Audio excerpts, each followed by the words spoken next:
Welcome back to the Opperman Report. I am your host, Private Investigator Ed Opperman. We are brought to you by Audible.com. You go to audibletrial.com/Opperman Report. Get yourself a free audiobook. You can't beat that. It's free. Tonight we are with our guest, a really cool guy. His name is not Mike. I wish it was. It would be so much easier if his name was Mike. Okay, but it's Ike. Ike Ilkew. And he's the author of Cop's Guide to New York City Tours. Let me pull this up here. What's the name of your book, Mike? Ike. It's called A Cop's Guide to Lower Manhattan. A Cop's Guide to New York to Lower Manhattan. To Lower Manhattan, right. Right. And his website is NYC Adventure Tours. We have been joined by our frequent caller, Mike Gray. Mike, I'm going to call you Ike. From now on.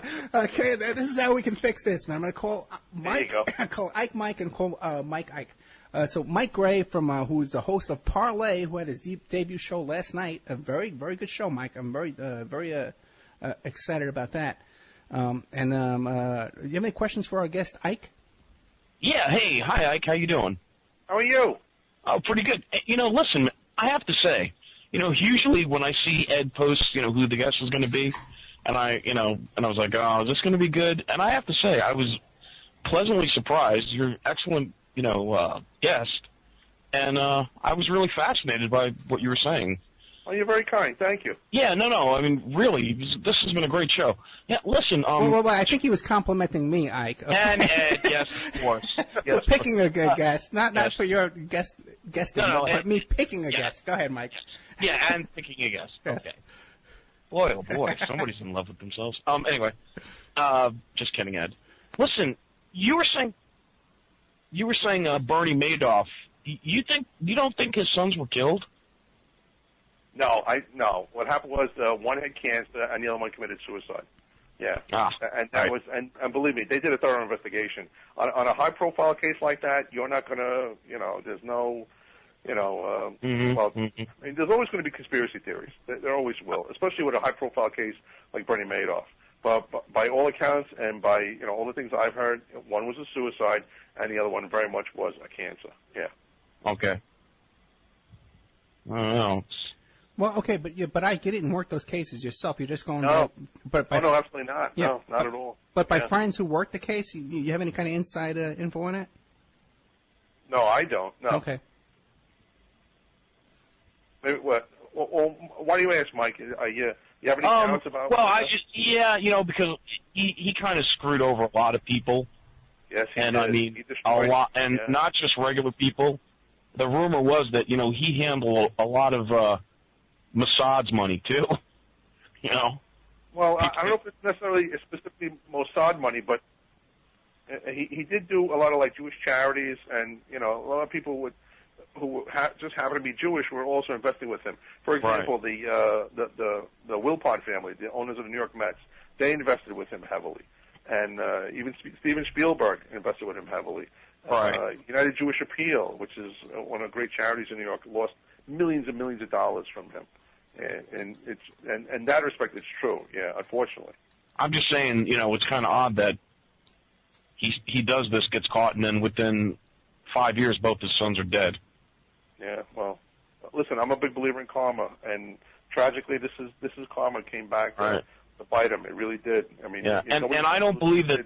I don't believe that they didn't know. I think they did know, but that's just me. Well, no, because there's been a couple of documentaries that were done, and one of them was done by this one writer. I think he either works for the Wall Street Journal or The Economist, where for years he's been telling the authorities like the SEC, he's been telling them, look, I did the mathematical programs on his investing profile on his market. He goes, and it's impossible the way this guy is investing. It's literally a 45-degree angle. This guy never misses. I mean, every single his returns are always 12 to 15%. Nobody can do that. No company. I mean, Apple Computer couldn't do as well as Bernie Madoff was doing. As far as he created the NASDAQ, and none of the big trading companies or the investment firms or the brokerage houses would deal with him. Yeah. Hey, Mike. And I mentioned that. Mike, great. Yes. Your mic is really, really, really loud. Can you lower that just a little bit?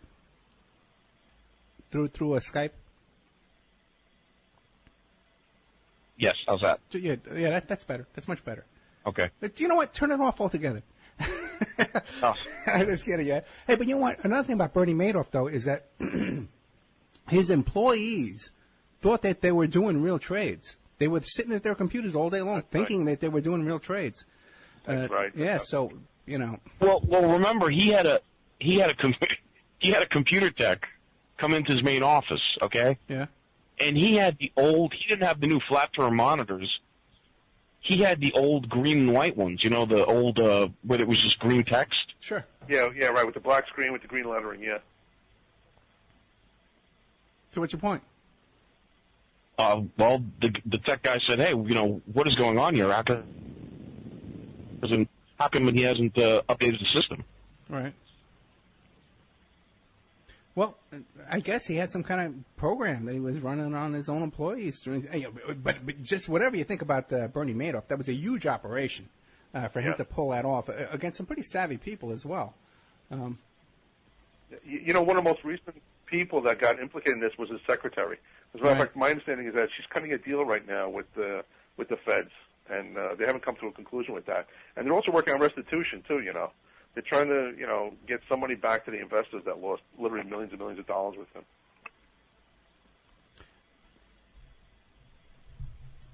So, Ike, I think we left off on the tour. What else would we be doing after we left off? Well, after we do the Civic Center, we head over to One Police Plaza, the modern headquarters of the NYPD. Okay. And I'll show you where the main entrance is, because there's a TV show called Law and Order: Criminal Intent, and in the opening and closing credits, they show you, you know, Vincent D'Onofrio and the other characters coming in and out of One Police Plaza. Yeah. That's the actual building. That's the actual where that whole scene was filmed. And I remember when I worked in a building there, up on the 11th floor, I used to come out and I would see literally, you know, Sam Waterston and Jerry Orbach actually standing around waiting to set up a shot to do to film an episode of Law and Order. It was absolutely terrific to be able to see that. Yeah, and it was actually filmed right there in the courtyard in front of One Police Plaza. You know, I'll tell you. You remember how One Police Plaza you would go there to renew your pistol permits? Yes. Okay. Yeah. So when I was renewing mine, I had actually had a limo driver take me up there. And this was after the first World Trade Center bombing, the first ones, okay? And so I went up there, you know, and I told the guy, says, drive around the block, you know, I'll go inside, I'll be on there. It takes like an hour, you're in there forever, you know? Right. Yeah, and he drove up on the sidewalk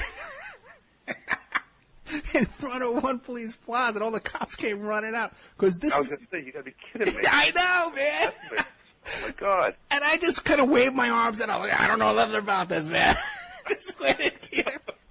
He's on his own. I don't know this guy. Was that Peaches? New York. No, this is way after Peaches. This is way after Peaches. Way after. There's just the guy I hired for the day. Only in New York. It's Absolutely. So true, man. It's so true. Only in New York. Hey, so now, what else? You leave One Police Plaza. You worked at One Police Plaza. What did you do over there? Yeah. When I worked in the Major K Squad, I was assigned there. That was our headquarters right there on the 11th floor for the Major K Squad. Wow. Yeah. And then from there, we head over to the entrance to the Brooklyn Bridge. I show people where they can walk across the Brooklyn Bridge because the views are absolutely spectacular. And then and it's free. It's a great thing to do. It's a great place to take great pictures. And then we head over to City Hall Park. And in City Hall Park, I talk about the City Hall. The actual City Hall has been there since 1810. The oldest continuously used City Hall in the United States, by the way. Wow. Yeah. And then I tell them about Abraham Lincoln, how Abraham Lincoln visited New York City in 1860. And after he was assassinated in Ford's Theater, they took his body on a cross-country tour. And they came to New York City, and his body lay in state in the rotunda at City Hall on April 27th, 1865. And they estimate that about 200,000 people actually came to see Abraham Lincoln one last time before his body was shipped back to Springfield, Illinois, to the Lincoln family crypt where he was entombed. And most people don't know that also. Yeah. They actually took his body on a cross-country tour. And they estimate that about 200,000 people came to see him one last time. And it's ironic because at the time, in 1865, Abraham Lincoln was the most hated president in America. Yeah, most people don't know that also. He was the most hated president in America because on January 1st, 1863, he issued the Emancipation Proclamation, freeing the slaves. Yeah. And they had to come like on horseback or train or something like to come to. Yeah, that's right. And it came through through Jersey and across the Hudson River, and they brought the body down Broadway, and then they take it right down to City Hall. There's a famous photograph of the funeral procession going past Teddy Roosevelt's home on East 20th Street, and there's a picture there, and they think that that's actually Teddy Roosevelt in the window watching that funeral procession go by. Yeah, it's a very poignant picture. Yeah. That's very cool, too. Hey, by the way, if anybody wants to call in for questions for Ike Ilkew, NYC Adventure Tours, A Cop's Guide to Lower Manhattan, call in at 702-605-4894, 702-605-4894, or you can Skype in at ed.opperman for questions for Ike Ilkew, NYCAdventuretours.com. Okay, then what do we do? Where do we go? And that's pretty much the end of the tour right there. Oh. Because there's a statue in front of the City Hall, and it's a statue of Nathan Hale. Most people don't know that Nathan Hale was actually born in Connecticut, but he came to New York City during the Revolutionary War, and he participated in the war. He was actually a spy for the American troops, and he was actually captured by the British. He was actually taken to a British bivouac up on 33rd and 3rd, or 68th and 3rd, and he was tried for being a spy. And and they say that his last words were, "I regret that I have but one life to give for my country." And of course, the British made a note of it, simply saying, "We executed a spy today." They didn't make note of his last words. But that was like a rallying call for the American troops during the Revolutionary War. What most people also don't know is that George Washington actually fought battles during the Revolutionary War right here in Lower Manhattan and in Brooklyn. There was the Battle of Brooklyn, and George Washington actually took a series of boats from Brooklyn back to the Manhattan side, and they made their way north to Washington Heights, where they retreated only to battle for another day, because that was one of the turning points during the Revolutionary War. If George Washington had lost the Battle of Brooklyn, we wouldn't be America today. We'd be a totally different country. Yeah, that was like a turning point during the Revolutionary War in Lower Manhattan. Yeah. Yeah, and on Staten Island, there's all kinds of stuff with Fort Wadsworth and in Richmond Town. There's all there's big cannons there and all kinds of stuff. That's right. Yeah, from these wars. New York Harbor was ringed by giant forts. There's Fort Jay, there's Fort Williams, there's on Governor's Island, there's Fort Hamilton in Brooklyn. Yeah, most people don't know that this was a big and the battery in Lower Manhattan. That was a fort where they were expecting an invasion, and that was what was going to defend New York City if there was ever an invasion. Yeah, you can actually visit Governor's Island. They reopened Governor's Island. You can actually go there, and it used to be free, but now it's like $2. But it's a terrific place to go because the views are absolutely spectacular, and they have bike paths, and they're doing a total renovation of the island, and it's a great place to visit. It's like one of the great inexpensive things you can do in Lower Manhattan too, is visit Governor's Island from the Governor's Island ferry, or you can take the Staten Island ferry, which is free. Oh, really? Get out of here. But the Staten Island ferry is free. It doesn't cost you a dime. You can ride it all day long. It doesn't cost you a dime. Really? Since when?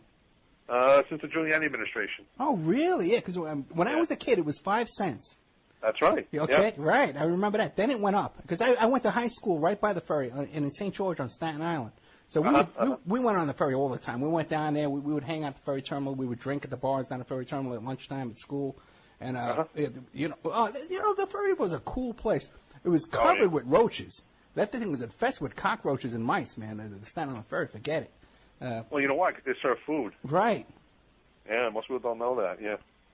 But the views are unbelievable. That's so true, man. Yeah, it's a beautiful ride back and forth. Then they have street musicians who come on the boat and play for you. It was a great time back in those days. Yeah. It really was a cool place. Yeah. And Staten Island is a cool place. I mean, I like it. There's some great restaurants there on Highland Boulevard. Yeah. And and some great old places there too. I think it's the Alice Austin House. Are you familiar with that?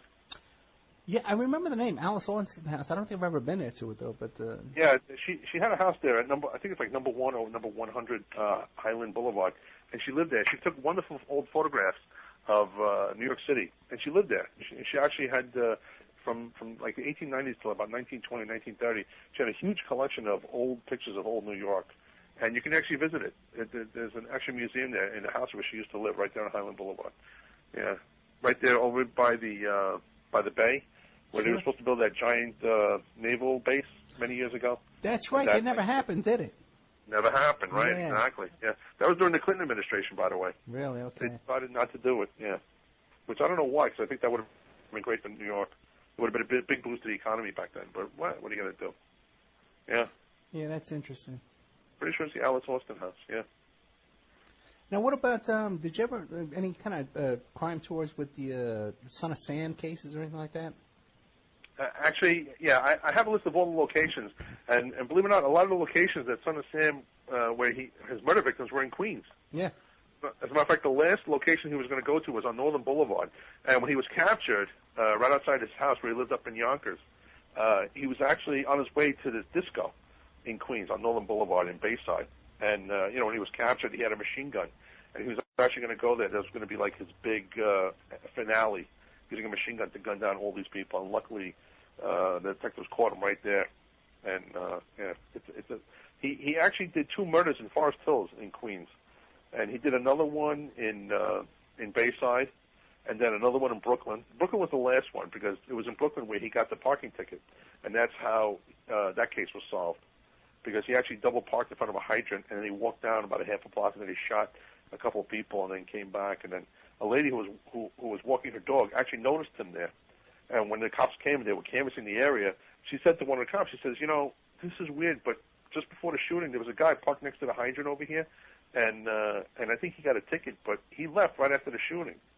So they actually traced down the guy who wrote that ticket, and they actually, and that's how they caught him, believe it or not, on a parking ticket. So to this day, when cops go to a crime scene, one of the first things they do is they make a note of all the license plates out of a crime scene, just in case one of the cars was used by one of the bad guys or something. It's just one more step in the investigative process. Yeah. But that was the Son of Sam case. Yeah. That was actually going to be one of my next tours I was going to do. It was going to be called Queens, Mobsters, Murderers, and Serial Killers. Because believe it or not, the guy that murdered Kitty Genovese, by the way, he was also a serial killer too. Oh, really? He killed other women besides Kitty Genovese, and he confessed to it afterward. He confessed to either 2 or 3 more murders. But I'm still doing my research on that, so don't quote me on that. Okay. Yeah. People think of Queens as being a very sleepy little town type of thing, and like a bedroom community, but it's not. I mean, John Gotti lived in Queens, and the Bergen Hunt and Fish Club was there on 101st Avenue in Ozone Park, and he's buried in St. John's Cemetery in Queens. And actually, the cemetery, St. John's, is right across the street from the house that was used in the Archie Bunker TV show. In the opening credits, they show you like a row houses in Queens. Yeah. And then zero in on one. Well, that house is actually right across the street from St. John's Cemetery on Cooper Avenue in Glendale. Yeah, and you can actually see it there. Yeah. So speaking of John Gotti and all that kind of stuff like that, any big mafia cases you were do tours about or anything like that? No, well, I don't, but I have a friend who does. See, that's another thing how I got into this business. That there's a couple of like mobster gangster tours in New York, and they're popular. But nobody does a cop tour, or nobody does like a law and order tour, like from the opposite direction. They do it from the aspect of the gangsters and mobsters, but I do it from the law enforcement side, about police work, about detectives, about DEA agents and cops and like that. So it's a totally different perspective on crime and criminals. Yeah. But a friend of mine, Robin London, does a mobster tour. She owns a website called Metro New York Tours, and she does gangster tours. Yeah.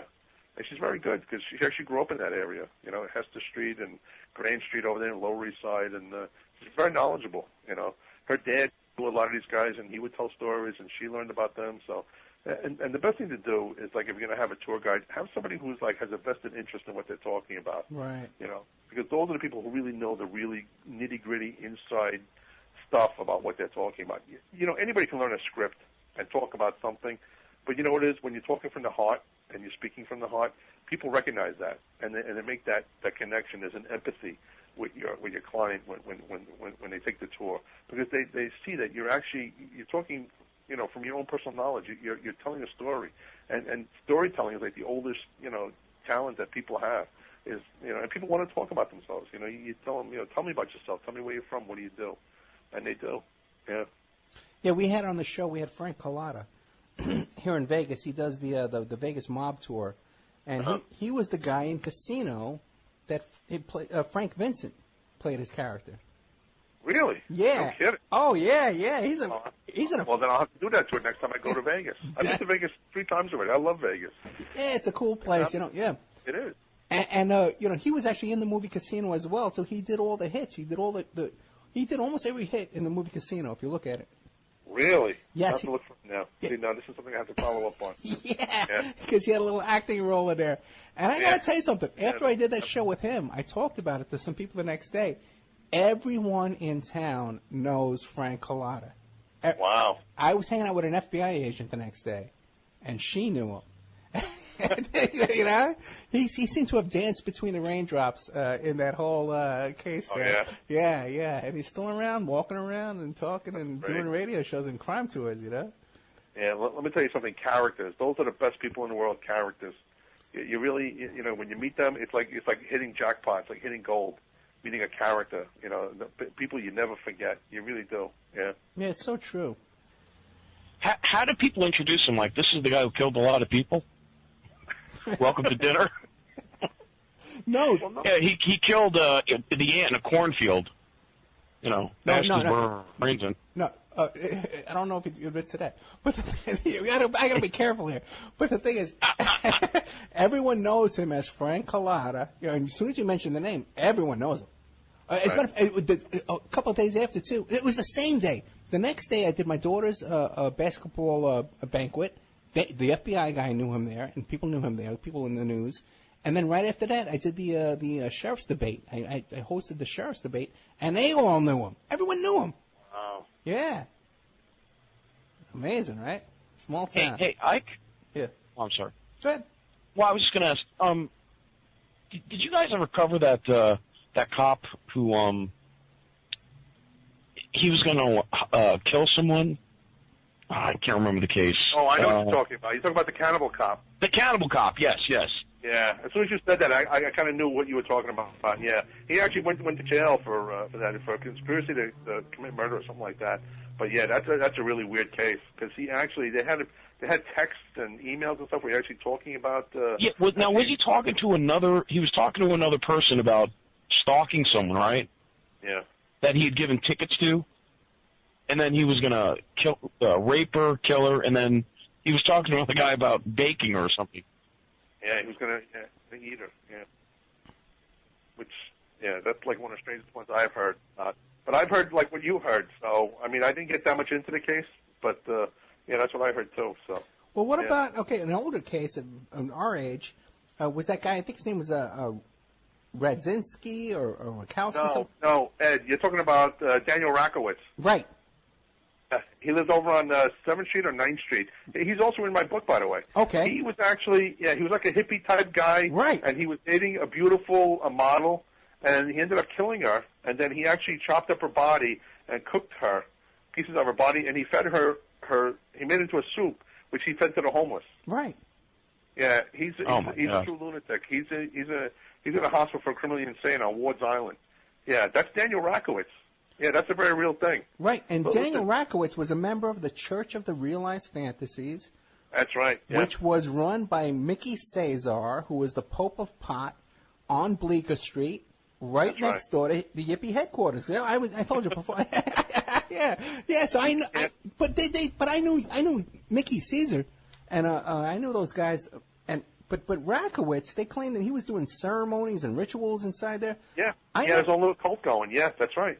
Yeah, but I never saw any rituals going on there. I think I would have heard about it or knew about it. It was just kind of a big joke, the Church of the Realized Fantasies, back when I knew them. Yeah. Yeah. Unfortunately, it wasn't, and that poor girl died, as a result. Yeah. But he was a real lunatic. He was absolutely crazy. Yeah. Yeah, that's a He literally chopped her up, turned her body into soup. He actually part of the body he actually dumped in Times Square somewhere, and then the rest of the body he turned into soup, which he fed to the homeless. Yeah. He's a true lunatic. Yeah, he's in the hospital criminally insane on Ward's Island to this day. Yeah. Daniel Rakowitz. Hey, and what's sad about that, in my book I mentioned that, where that whole crime happened. Yeah. Well, my mom and dad, when they first came to America in 1951, they lived just on the block from there, at number 173 Avenue C. Yeah, they lived up on the 3rd floor, believe it or not, just around the corner from there. Which is why my father moved out, by the way. My father said the neighborhood was, turning kind of bad. Too many he cannibals. Wanted to move to quieter. Yeah, which he did. Yeah, so he moved to Cypress Hills, Brooklyn. Yeah, true story. Too many cannibals in the neighborhood. Okay, Ike. What about anything with the the Little Lisa Steinberg case with Joel Steinberg and Heather Nussbaum. Yep, that's also in my book. Yeah, I'll they lived see on West 10th Street, 14 West 10th Street. Yeah, very very sad story. Yeah, he was living there. He was practicing. I think he was practicing law and had an Nussbaum, but they had a very abusive relationship, and he ended up adopting this poor girl, and then he abused her too. He used to, physical abuse, and then she eventually died. And he called for an ambulance, and the cops came, and then they said she stopped breathing. They took her to the hospital, and they found that she had like bumps and bruises on her body. She'd been punched numerous times. Yeah, that's also in my book, by the way. I did a whole chapter on that because I show you the house where that happened. And here's the real amazing thing about that whole story. It's the house where Mark Twain used to live. Oh, really?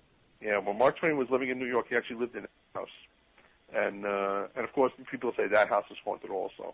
And if it's haunted, gentlemen, it's haunted by the memory of Heather Nussbaum and that whole thing. It's just a horrific case.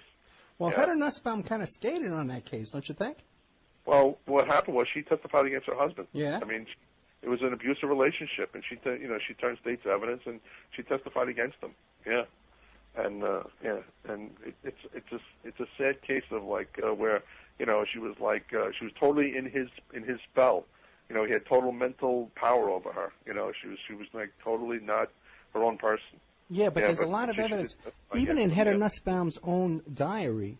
There's a lot of evidence that she was taking little Lisa Steinberg to the same cult, the same satanic cult that was involved in the Son of Sam murders.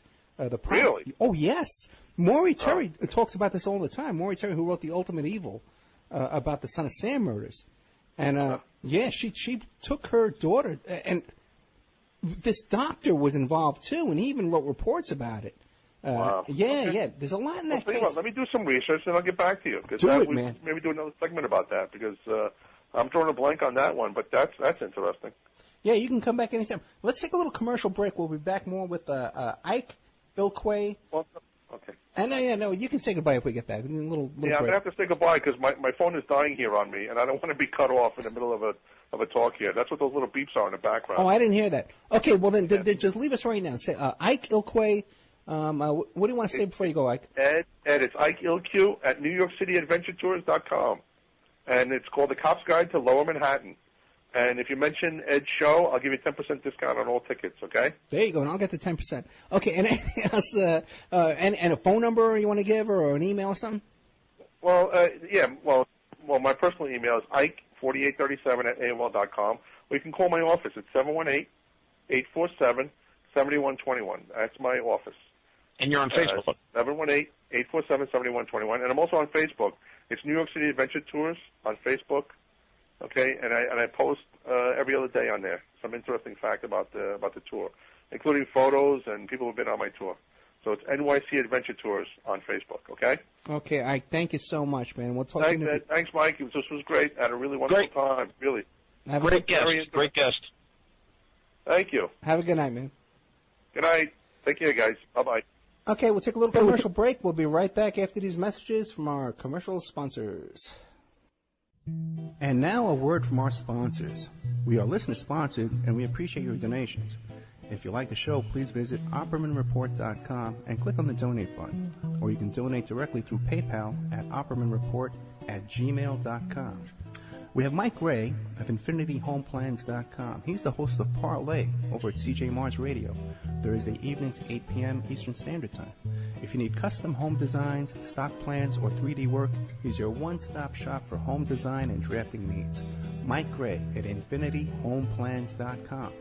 At InfinityHomePlans.com. If you're looking for essential oils, stop by and check out Essentially Tammy on Facebook. She is Young Living Essential Oils independent distributor. Now, these are 100% therapeutic grade oils.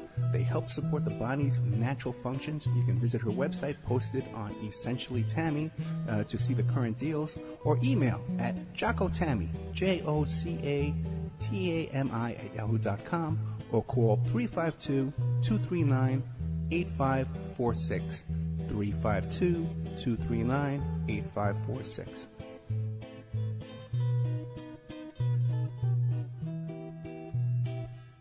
Hey, if you need a private investigator, go to my website, emailrevealer.com. We offer asset searches, locates, skip tracing, adoption investigations, online infidelity investigations. We can recover deleted text messages from a cell phone or trace an email to online dating websites to catch people cheating. That's emailrevealer.com, or you can call 800-572-9762. 800-572-9762 or emailrevealer.com, my PI website. Pacific West Bamboo. It's your premier source for construction and craft-grade bamboo poles. They're announcing their latest project with EcoHead Event Sanitation, making bamboo composting bathrooms and porta potties. Their first display will be at the Lucidity Festival in Santa Ynez, California, April 11th to the 13th. Come by and say hi and see what you can build with bamboo. Contact them for any kind of event planning, display building. If you need construction grade or craft grade bamboo products, call Amanda at 503-839-8126, 503-839-8126, or visit PacificWestBamboo.com, their brand new website. We're also sponsored by the New World Mexican Women. This is a rural Mexican craft women's cooperative. They are traditional makers of fine handcrafted, authentic jewelry. They use beautiful stone mosaics and Pacific blue Abilene inlay. They have a wonderful book of love letters written to their men in the United States, begging them to return to their families in Mexico. But they've written a new book, and it's it's about a young girl that falls in love with a rodeo bull rider and runs off with him without telling her family. It's a beautiful love story called Azucena Part 1, Azucena to the Rodeo. You can find their books and jewelry by clicking on their banner ad at OppermanReport.com or by Googling New World Mexican Women.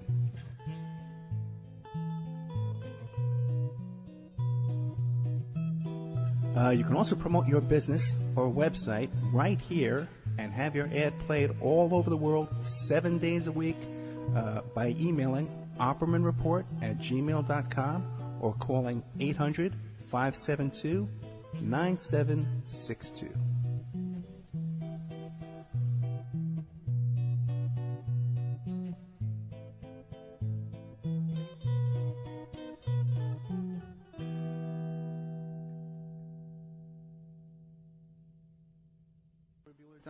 Okay, welcome back to the Opperman Report. I'm your host, Private Investigator Ed Opperman. This show is brought to you by Audible.com. You go to audibletrial.com/OppermanReport.com.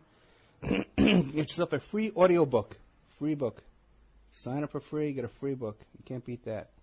It's about as free as you can get. And it helps support the show. Some other things you can do to help support the show is you go to OppermanReport.com and click on the donate button, because we definitely need your donations to keep things running here and to keep things alive. The kind of work we're doing here with it's a full-time job. This is turning into 24 hours a day. I got a full staff here. I got Ann Francis, we have Christoph Moses, we have Keith Davis, who's homeless, who are all working very hard, diligently to keep the show going every week. Week after week after week. No one's getting rich here doing this show. As a matter of fact, doing this show, we're all extremely distracted from our daily jobs and our daily professions, and we're putting all our time and energy into this show to bring you information, the truth, not a lot of fantasy stuff, not a lot of gossip, not a lot of nonsense, and weirdo stuff. Ghost hunting and paranormal activity and all this kind of crazy stuff you see out there. What we're doing here is bringing you the truth and going out on a limb doing it, by confronting people like Jeffrey Epstein and Alan Dershowitz and Bill Clinton and some of the most richest, powerful people in the world, and doing my investigations here and bringing this information to you, that what we're trying to do every week for you. So we really do appreciate your donations. We've gotten a lot of donations from a lot of really cool people in the past week. Thank God for that. Because we do, week after week after week, we're facing huge obstacles And you have no idea what goes on from week to week trying to put the show on, and the kind of opposition that we face almost every single day. And it's no joke, okay? And it goes on constantly for whatever reason. I can't figure, but there just seems to be a lot of forces out there that want to shut down what we're trying to do here. So I appreciate everybody here who supports the show, and like Mike Gray, you know, and Amanda from Pacific West Bamboo, and all these people, these women, this village in Mexico, these New World Mexican women that run this collective down in Mexico who support this show. These are not rich people. They're not huge corporations. These are individuals and businesses and collectives and that are fighting the good fight, every one of us, to bring you what we're doing here today. So I want to thank everybody out there for that. And a guy like Keith Davis, I'd say about 60-70% of all our guests that we book on this show comes through Keith Davis, who should be one of America's biggest show bookers out there and getting paid $100,000 a year, you know. But instead, he's living on the street to get the show out there for you, and that's what we're doing. So, Mike Gray, you were saying that... Yes, sir. Yes, sir. Hey, Mike, I want to congratulate you on your show last week, by the way, last night. Oh, thank you. Very good show. Difficult guest. Yeah, well, you know, he did the talking, so. Yeah, right, that's true. Did he take a breath? You know, that's what I like about Sean, man. He could just talk and talk, you know. But he didn't, he didn't show up for the after show. Yeah. I'm sorry. It's not the after show. It's called the late show. So. Yeah, that's right. After show. That's a very interesting. It's no. I'm sorry. I made a mistake. It's the late show. Right. After the interview, the late call-in show. Right. So. Okay, it's called the late show, the later show. Gotcha. Yeah. Okay, that's much better. So now, Mike. By the way, too. You know, I've been so busy with just a lot of stuff that's going on with my friends and even me, and I had to go to the doctor because I got pneumonia. And just busy with it. I've been off on the news, you know. I haven't been paying attention to what's going on in the news topically. So, oh, by the way, that guy Ike was a great guest. I really enjoyed the show. You know, he was, you know, real good. No, Ike's a great guy, and I talked to him for like 2 minutes. I knew he'd be a great guest. I didn't have to talk to him very long. I tried to get him a long time ago, way back, when we were on Revolution Radio. I tried to get him. That's how long ago it was. That guy should be in every movie playing a cop, in every TV show. Yeah. He could be in the background, you know, as the scenery in a police station. No, I totally agree with you, man. He definitely, he's a real New York City cop. You know, grew up at the same time I did, you know, a couple of years older than me. Definitely it was a great time to live in New York City. New York's a great town, man. It really is, especially if you have money. You know, but once you've lived it with money, you know, it's hard to go back there without money because it's just not the same, you know. So that's my problem. But I love New York, I got to admit. The old Koch days and the old Aid Bean. What is the cost to get in and out of New York now to drive in through the tunnels? $8, $10? I think the Staten Island, the Verrazano Bridge is like $20. What? Yeah, from what I know. Parking in New York City back in those days was crazy, man. It was like 30. You go out if you go to Staten Island to Manhattan, it was like $50 before you got there. Wow. Yeah, from the tolls and the parking and all that kind of crap. Forget it. You mean the Lincoln Tunnel, the Holland Tunnel is how much?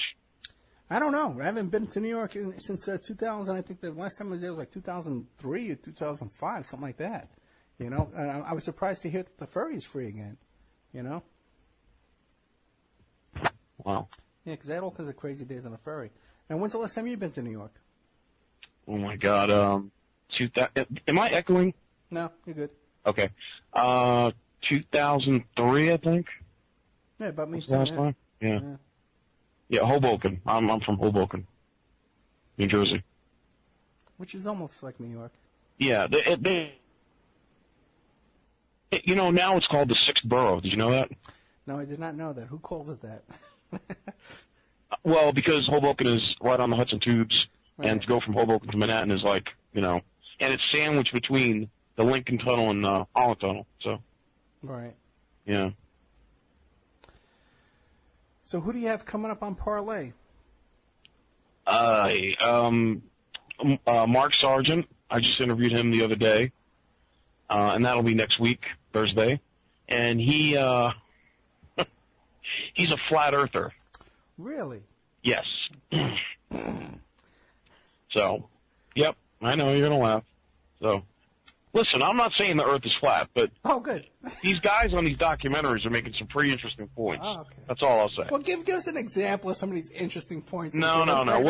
We'll talk about it next week after you do that. Okay. Yeah. Okay. But oh, by the way, you said something, and I didn't know this about your mom, that she was a seamstress in she sewed. Yeah, my mom was a fascinating woman. My poor mom right now has Alzheimer's. She has the dementia. She can't, has no idea what's going on. She thinks every day's her birthday. She thinks, all this kind of stuff. But growing up in the Bronx, when I was very little, my mom worked in a sweatshop sewing in a row of people sewing in a sweatshop in the Bronx. And it was on the way home from school. So me and my sister would walk by. It wasn't exactly on the way home from school. We had to walk out of Was it on the first floor or like second or, No, it was on the first floor. Okay? Yeah. And you'd walk by, and sometimes if it was so hot, because they didn't have air conditioning back in those days. So if it was so hot, the door would be open, and me and my sister would be walking by, and we'd run in to see her real quick, and she could get all scared and upset. Oh, no, you can't be here, you can't come here. Or sometimes maybe the boss, the whatever you call him, the overseer, the guy with the whip or whatever. The taskmaster. Yeah, right, wasn't there, and we could say hello and hug her and kiss her and stuff like that. But she would get in trouble if we ran in there. And, that was part of my childhood growing up, coming off that. And then also, too, there was nearby that, it was that same area by the train station, where the railroad, the elevated train, there was a gym, a boxing gym that was there too, right near that. And so when I got older, we used to go in there, and just walk in, and just start hitting the bags and stuff like that, and just doing whatever we wanted, and jump rope. And they would chase us out after a little while. And then right next door to that, there was a go-go club. There was a strip club. So I remember, and it was a window. You could look in. I can remember, when the girls would show up, like I guess 5 o'clock or 6 o'clock, all the guys in the gym would say, "Oh, the girls come, let's go next door," And we would try and we would run through the strip club, and see the naked girls and stuff like that. And they would chase us out. And how old? I guess that was like 6th or 7th grade. Wow, man. Yeah. And but no, you'd have to run, You guys are daring, man. We would never do that. It was different back in those days. Yeah. It was just totally different, And too, if they would catch you, they'd beat you up, The grown men would beat up kids. I got a story about that. Well, Yeah. Listen, I just brought that up about the linen thing is because it reminded me of something. My grandmother did the same thing. She worked in a coat where they sewed coats, she was a seamstress on the first floor, and the story is, my mother, when she was 16, 17, she wanted to get a job, making some money, and she asked my grandmother if she could work with her. And so my grandma was like, yeah, okay, we'll take you down there. And my mom was in there, and this was in summer. After 4 or 5 hours, my mother broke down and started crying. And she didn't realize how hard her mother worked. She said she was covered in sweat because it was so hot. Oh, yeah. Yeah. Yeah, and she couldn't take it. She couldn't do it. Yeah, it was absolutely no joke, man, in that little sweatshop where my mom worked, And my dad, too, he always worked very hard, too, for these charities he used to work for as an accountant. And I remember one time,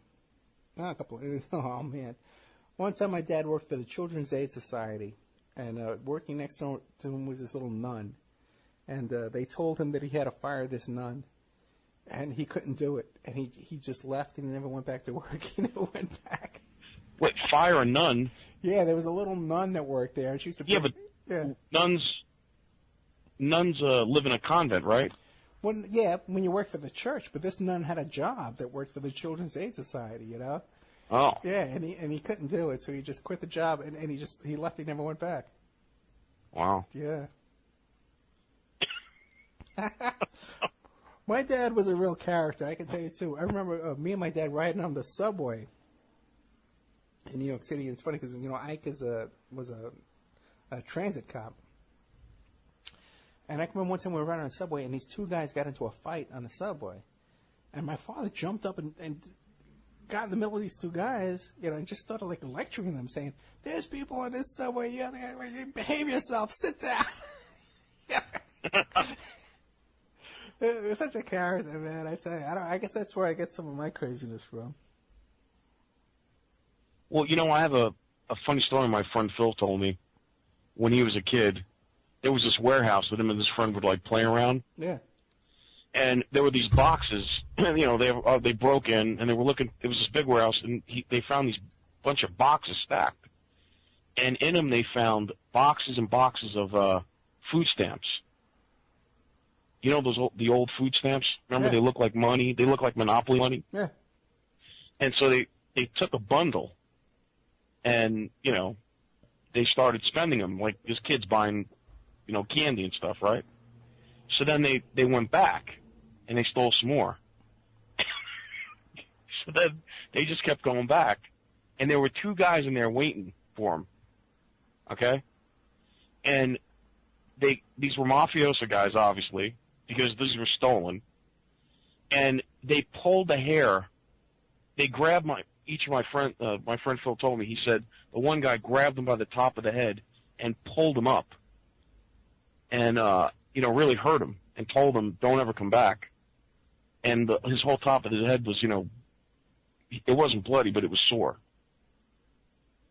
He told the story much better. You know, it was his life, but. Well, yeah. Well, I got to tell you, you know, my brother-in-law, you know, my ex-wife's brother, when he was a kid, not that old, you know, like 14, 15 years old, they used to sell pot out in front of the arcades there on South Beach in Staten Island, and these mafia guys grabbed them, you know, and these grown men picked up these kids, threw them in the back of their car, drove them around, beat the crap out of them, and then dropped them off on the front lawns of where they lived, you know, and told them, you know, you're not allowed to sell pot in front of this location. Yeah. Yeah. And these guys came out of, you know, if you watch the movie, the TV show Sopranos, where they do that flashback where Tony Soprano brought his daughter to the arcades over there so you could have a meet and they all got arrested. Those are the arcades. And right across the street was the social club where these wise guys hang out at. And in the TV show Sopranos, when the police bus shows up, it blocks where the social club is. So you know, they wouldn't even allow them to show, you know, where these guys really hung out. I'm trying to remember where was the bus? Do you remember the episode of The Sopranos where they went to that arcade, the little amusement park? Amusement park. It was one of the older episodes. It was like a flashback episode where Tony. Oh, is that where little Tony, where his father got arrested? Right. Yes. Okay, I do remember that episode. That episode Yeah. right there. Okay, that was on Staten Island, on Sand Lane. They filmed it over there. All those arcades and those little amusement parks, that's all gone now. They took those rides away in the last 7 or 8 years, but it used to be there. And right across the street was where the social club was, but the real guys hung out. And those are the guys that kidnapped my friends. Wow. Yeah.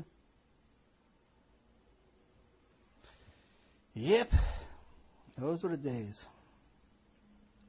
It seems like, you know, everyone's subdued, you know? Yeah.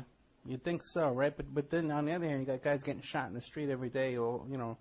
You know, I wanted to kind of ask Ike about all the police, but I didn't want to go there. You know what I mean? I didn't want to. Yeah, I know. But I you know, I didn't want to embarrass him or say, you know what I mean? I didn't want to bring down the show and go, gee, Ike, you know, what do you think about all these the cops killing people left and right and blah, blah, blah. Well, we did touch on it in the beginning, you know.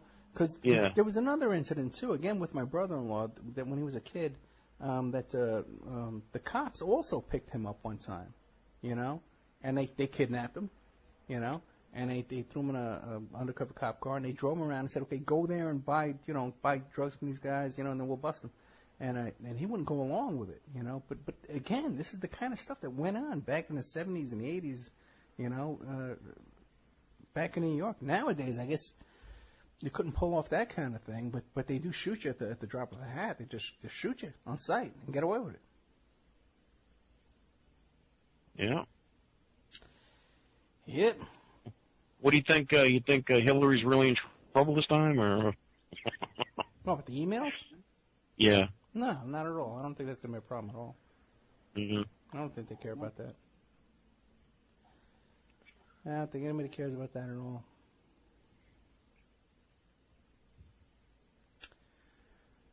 Well, coming to the end of the show. Anybody wants to call in, 702-605-4894. Or you can Skype in at ed.opperman. Hey, Ann, you're sitting there. You want to have anything you want to say?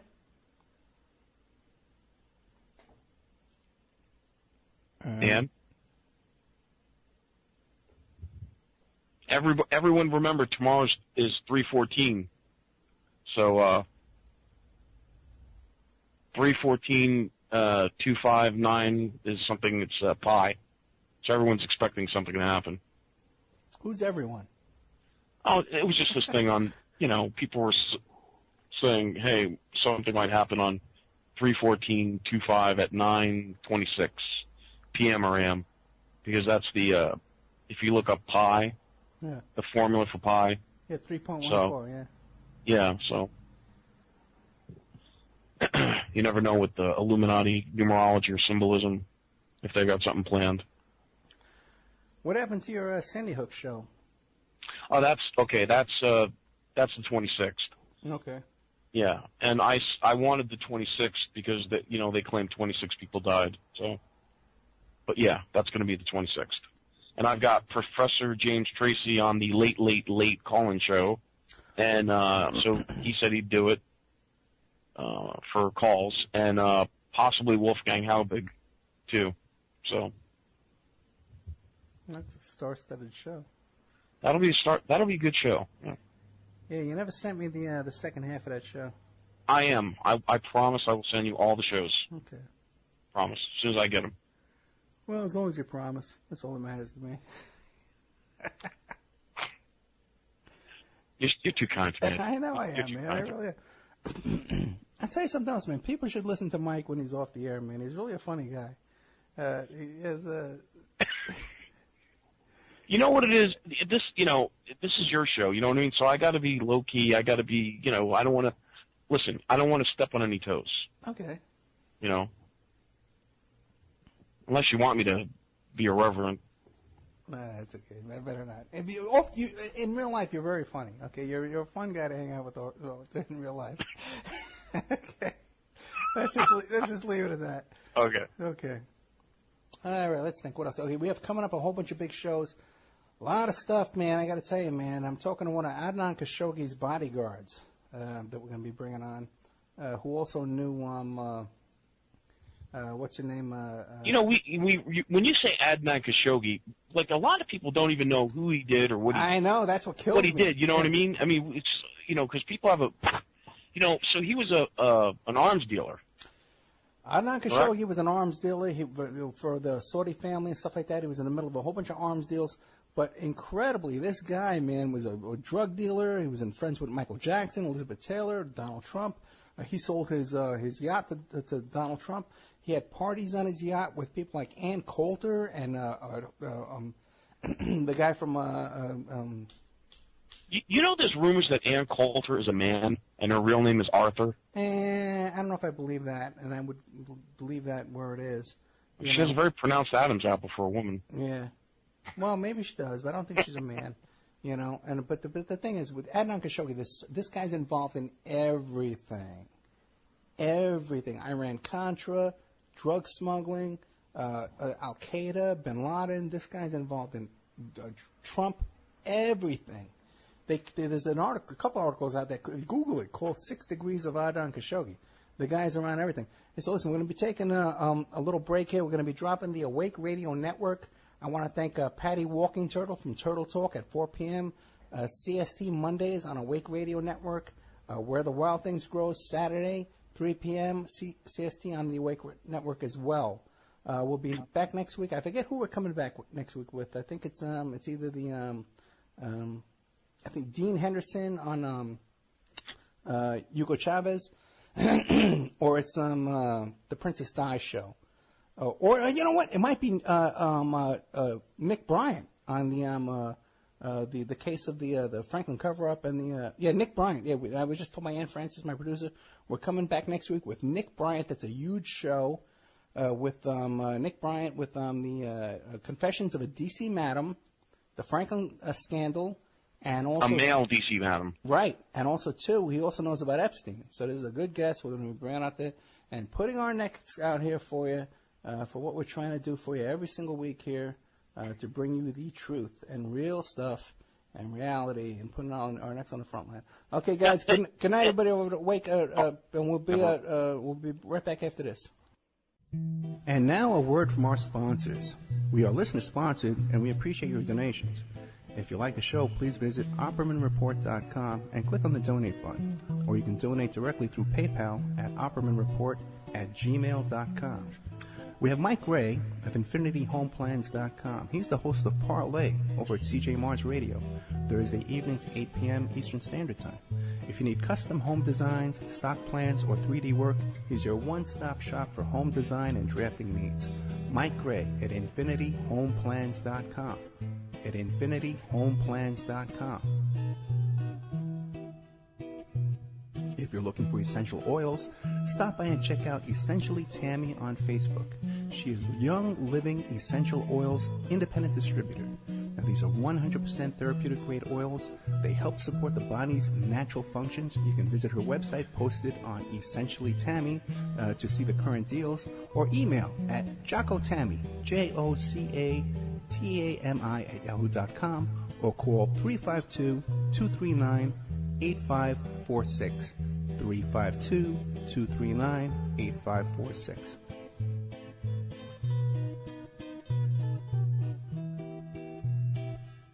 Hey, if you need a private investigator, go to my website, emailrevealer.com. We offer asset searches, locates, skip tracing, adoption investigations, online infidelity investigations. We can recover deleted text messages from a cell phone or trace an email to online dating websites to catch people cheating. That's emailrevealer.com, or you can call 800-572-9762. 800-572-9762 or emailrevealer.com, my PI website. Pacific West Bamboo. It's your premier source for construction and craft-grade bamboo poles. They're announcing their latest project with EcoHead Event Sanitation, making bamboo composting bathrooms and porta potties. Their first display will be at the Lucidity Festival in Santa Ynez, California, April 11th to the 13th. Come by and say hi and see what you can build with bamboo. Contact them for any kind of event planning, display building. If you need construction grade or craft grade bamboo products, call Amanda at 503-839-8126, 503-839-8126, or visit PacificWestBamboo.com, their brand new website. We're also sponsored by the New World Mexican Women. This is a rural Mexican craft women's cooperative. They are traditional makers of fine handcrafted, authentic jewelry. They use beautiful stone mosaics and Pacific blue Abilene inlay. They have a wonderful book of love letters written to their men in the United States, begging them to return to their families in Mexico. But they've written a new book, and it's it's about a young girl that falls in love with a rodeo bull rider and runs off with him without telling her family. It's a beautiful love story called Azucena Part 1, Azucena to the Rodeo. You can find their books and jewelry by clicking on their banner ad at OppermanReport.com or by Googling New World Mexican Women.